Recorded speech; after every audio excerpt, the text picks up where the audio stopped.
Tarih 1905, Rus-Japon Savaşı tüm şiddetiyle devam ediyor. Ve işte tam o sırada, Uzak Doğu'nun sisli bozkırlarında tarihin gördüğü en beklenmedik, en efsanevi karşılaşmalardan biri yaşanmak üzere. Hadi gelin, bu inanılmaz hikayenin içine dalalım. Ama durun, bu hikayeye en başından değil de en sonundan, o gizemli savaşın yarattığı şok edici sonuçlardan başlayalım. Çünkü savaş alanından sağ çıkanların anlattıkları her şeyi değiştirecekti. Düşünün, savaştan sağ kurtulan bir Japon askeri hatıratına aynen şöyle yazıyor: "Biz 400'lük, onlar 50. Onlar insan değil, gölgelerdi, gerçekten siyah iblislerdi." İşte bu cümleler sadece bir askerin yaşadığı dehşeti değil, aynı zamanda korkutucu bir şöhretin nasıl doğduğunu anlatıyor. Bütün gizem de tam olarak burada başlıyor. Peki, efsanevi samurayları bile bu denli dehşete düşürmeyi başaran bu gizemli savaşçılar da kimdi?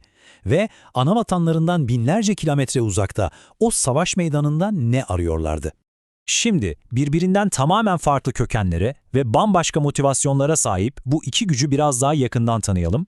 Bir tarafta Doğu'nun onurlu savaşçıları, diğer tarafta ise Batı'nın sürgün çocukları. Karşımızdaki tablo aslında iki farklı dünyayı özetliyor. Samuraylar kendi evlerinde atalarının mirasını, topraklarını korumak için savaşıyor. Çerkesler ise onlar kaybettikleri anavatanlarından çok ama çok uzakta yabancı bir imparatorluk için kılıç sallıyordu. Peki Çerkezlerin orada ne işi vardı, değil mi? İşte bu sorunun cevabı onların trajik geçmişinde gizli. 1864'teki büyük sürgünle anavatanlarından koparıldılar ve hayatta kalma mücadeleleri onları dünyanın dört bir yanına, en sonunda da Japonya ile yapılan bu savaşa kadar sürükledi. Biz sürgünlerin çocuklarıyız. Her savaş, kaybettiğimiz topraklara attığımız bir adımdır. İşte Çerkes savaşçılarının ruhunu ateşleyen o derin motivasyon bu sözlerde saklı.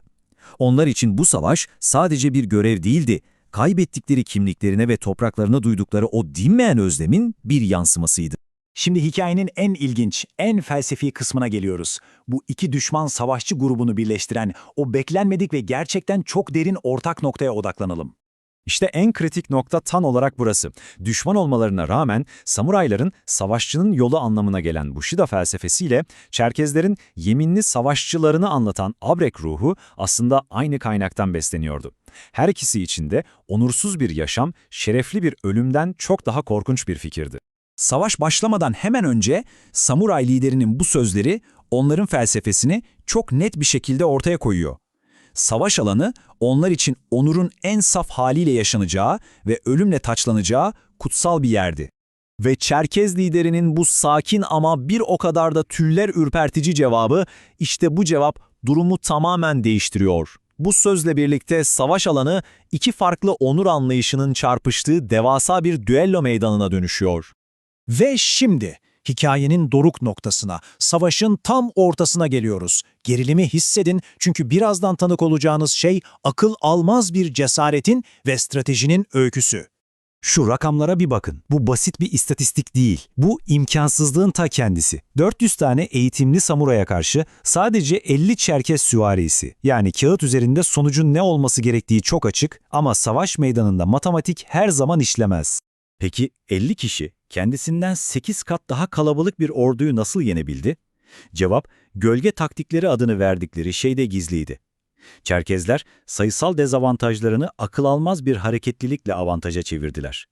Ani baskınlarla saldırdılar, sonra sanki yer yarılıp içine girmiş gibi arazide kayboldular ve en beklenmedik açılardan yıldırım hızıyla yeniden vurdular. Ve işte savaş bittiğinde ortaya çıkan o şok edici sonuç.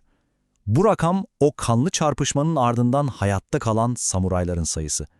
400 kişiden geriye sadece 127 kişi kalmıştı.